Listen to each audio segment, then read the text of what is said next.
Ya kan kita baru mediasi ya gitu. Jadi nanti kita lihat dulu karena kalau hitungannya berarti ini mediasi kedua sebenarnya ya. Untuk yang pertama dari yang pertama gitu.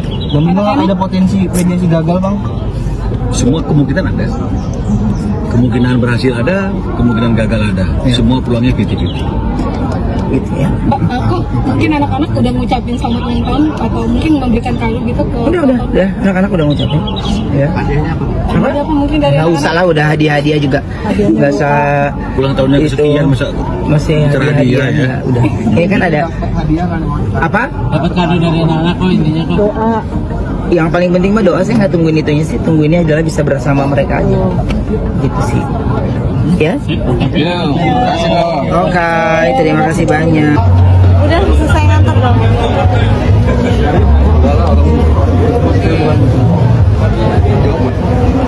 Udah yuk. Aduh udah ya. Enak sama yang belakang ya.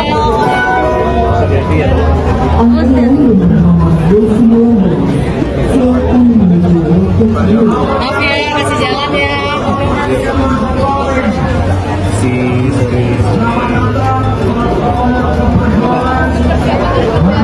Tuh kan. Iya, mundur dulu. Ya, ada HP mundur HP. Oke. Bisa dijelaskan tadi dari sini gimana, Bang? Bang Ki sama Cewanda gimana hari ini? Mundur dong dikit boleh? Mundur yuk.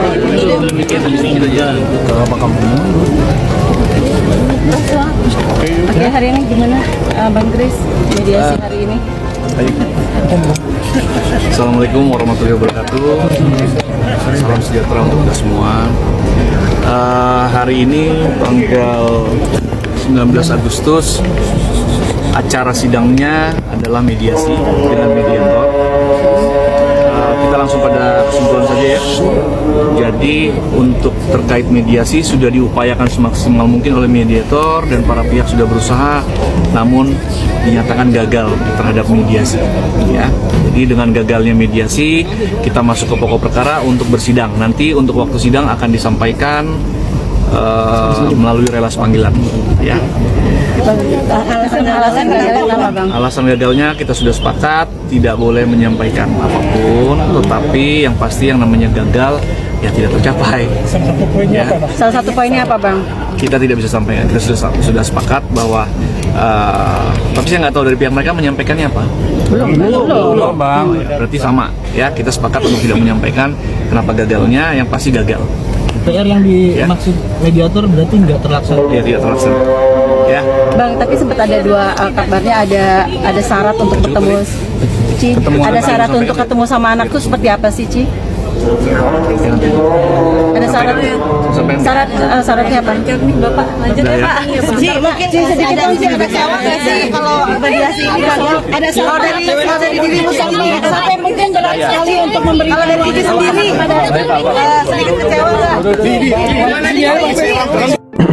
Lalu siapakah yang akan bisa membantu kakak kandungnya, yaitu presenter ini, untuk menetralisir atau melindungi tubuhnya, selain doa-doanya, selain doa dan lingkungannya nih Kung Geki ya, kira-kira siapa yang bisa membantu ini ya? Seorang laki-laki yang sedang membuat api unggun, ya, dan ada serigala, laki-laki. Kita buka lagi, pohon dan akar. Ya, kalian pasti tahu, laki-laki ini, pohon dan akar itu mengikat. Akhirnya sosok anak pertama laki-laki yang mampu melindungi ayahnya dari ilmu sihir. Tahu anak laki-lakinya? Mohon maaf, yang diangkat nih Ki. Betul. Pohon dan akar. Ini hati mereka berdua sudah mengikat menjadi satu. Jadi sebenarnya takdir mengapa kakaknya, mengapa si anak laki-laki ini diangkat dulunya. Ya. Salah satu bentuk dari semesta, pas pada saat kejadian ini, dia yang akan bisa menyelamatkan dari ancaman kedua orang pesugihan ini ya, tadi. menyelamatkan, melindungi, dan membantu ayahnya. Oh, masya Allah. Berarti Seorang laki-laki nih ya. Jin. Oh, kui. Dan sudah mendarah daging seperti layaknya anak sendiri, betul. Betul. Akar dan pohon. Akar dan Menguatkan, bantu saling menguatkan ayahnya pada saat diserang seperti ini. Betul, berarti dengan adanya si anak itu yang udah tinggal bareng itu semakin menguatkan Geki ya. Jadi secara spiritnya, energinya, bahkan level energi seseorang itu tetap berada di energi yang positif. Betul. Gitu Geki. Mungkin ada saran tertentu nih Geki untuk si sosok anak ini agar tetap menjaga energi tetap positif. Kita lihat ya. Ini siapa tahu ada penontonnya yang mau menyampaikan, disilahkan. Ya, di sini ada lemparan kayu. Ya, artinya setiap serangan mampu dibentenginya dengan apa? Energi dalam tubuhnya sendiri dan doa-doanya. Begitu. Jadi jangan khawatir. Jangan khawatir walaupun kamu masih dianggap anak kecil oleh mereka dan anak baru kemarin. Tapi semesta tidak melihat itu, tidak melihat umurmu, tapi melihat ketulusan hati. Tulus hatinya nih, untuk melindungi orang tuanya. Sang ayah. Ngoten Geki ya. Waduh, ini berarti si anak ini tetap jaga energi positifnya. Jangan mudah kepancing. Mungkin akan dipancing emosi-emosi dengan sebuah status-status dari sang adik dan sang mantan. Hati-hati, nggak usah terpancing Geki ya. Dajjal semua itu. Tim tersebut dajjal semua, hatinya sudah seperti tertutup ya. Kita nggak pernah ketemu sama anak itu. Mana yang lebih fair? Mana yang lebih harus dikedepankan? Bang, sepertinya dari pihak sana merasa ketakutan sekali kalau untuk anak-anak itu ketemu sama bapaknya gitu Bang. Ada seperti itu nggak sih? Itu juga yang tadi disampaikan oleh Ruben. Karena anak yang paling kecil ini kan suka ceplos-ceplos. Jadi khawatir kalau misalnya tanpa pengawasan, tanpa ini kan dia selalu kan selain kesehatan kan selalu ingin didampingi oleh dia sebagai ibunya kan harusnya kan ada quality time lah mereka bertiga kan begitu. Toh ini anak-anak sama lu terus sama ini, tinggalnya juga sama lu, apa sih gitu loh. Masa lu nggak kasih seperti waktu dia awal-awal baru bercerai itu anak-anak sama saya aja bertiga kan begitu. Jadi memang mungkin menurut dugaan Ruben ada kekhawatiran anak-anak ini akan ceplos sesuatu yang mungkin disampaikan di ruangan tertutup internal mereka yang mungkin dia ingin Ruben tidak dengar. Dia nggak mau Ruben tahu apa yang mereka bicarakan. Jadi ada sih kekhawatiran ke arah sana. Ya, karena kan ini kan sama seperti Ruben ngomong di Brownies ketika dia berkunjung melayat ya ketika ada kemalangan dan esoknya dia masih boleh loh ngantar anak-anak ke sekolah tanpa syarat ya. Kemudian anak-anak itu ngomong misalnya menurut Ruben yang di acara ininya dia, Papa di pencitraan, pernah dengar kan? Iya. Papa di pencitraan ya datang melayat. Nah ini kan ceplosan anak kecil. Jadi dia khawatir kalau misalnya kemudian tanpa pendampingan, tanpa pengawasan, tanpa syarat-syarat yang dibuat-buat seperti itu dan akhirnya memudahkan anak-anak ini berkumpul sama ayahnya, anak-anak ini pasti akan ngomong-ngomong tentang sesuatu yang mungkin ingin dirahasiakan. Mungkin loh ya. Nah jadi ini yang mungkin kemungkinan yang paling besar. Bang, tadi kan sempat di dalam kabarnya ada sedikit perdebatan Bang antara kedua partisipal ini. Seperti apa sih Bang? Kenapa Perdebatannya mana maksudnya? Antara siapa dengan siapa nih? Ruben sama Wenda di dalam. Oh, nggak ada perdebatan. Ruben diem. Ruben hanya bicara ketika dia diberikan kesempatan untuk berbicara. Saya juga seperti itu. Tapi ketika kuasa hukumnya S berbicara dan kemudian saya udah waktunya untuk menyampaikan pendapat, maka saya menyampaikan pendapat saya terkait dengan masalah Akta 39 itu.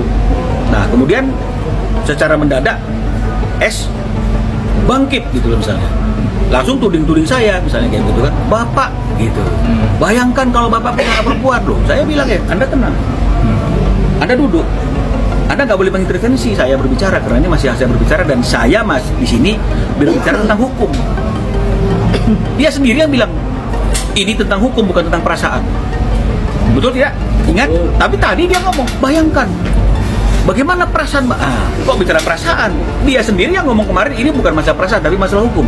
Ketika saya bicara masalah hukum, dia mengintervensi dan makanya saya bilang tolong jangan intervensi saya, kamu duduk. dan dia duduk. Ya karena nggak boleh. Artinya itu kita mengintervensi orang, kita harus belajar untuk mendengar juga. Jangan hanya ingin didengar, tapi tidak belajar mendengar. Nah ini yang terjadi, mungkin kebiasaan selama ini dia didengar terus sama Ruben, jadi akhirnya ke bawah-bawah sampai hari ini ingin didengar terus, tapi nggak sabar untuk mendengar apa yang disampaikan oleh orang. Ruben yang selalu mengiya-iyakan itu seperti apa sih Bang?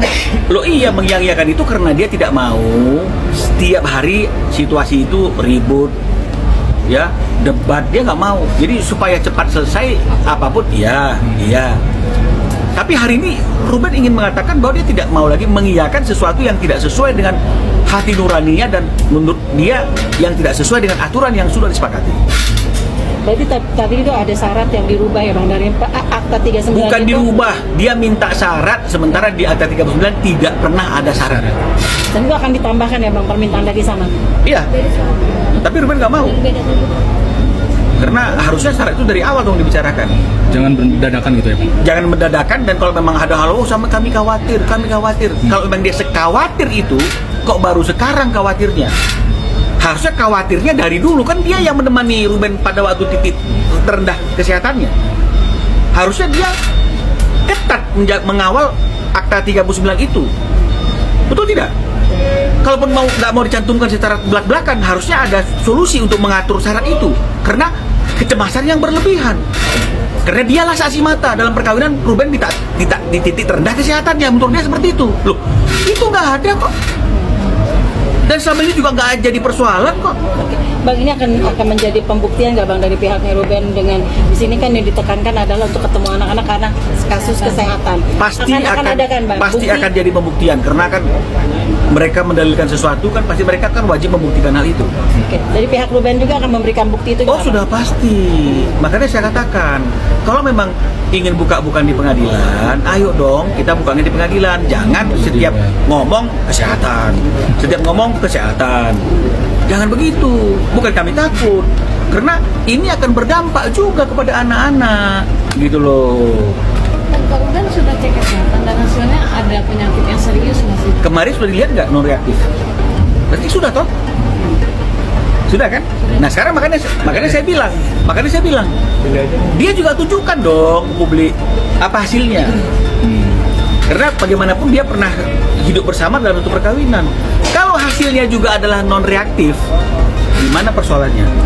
Berarti audit ini adalah permintaan dari sana kalau mau audit dari segi keuangan, audit dulu kesehatan gitu. Oh nggak bisa.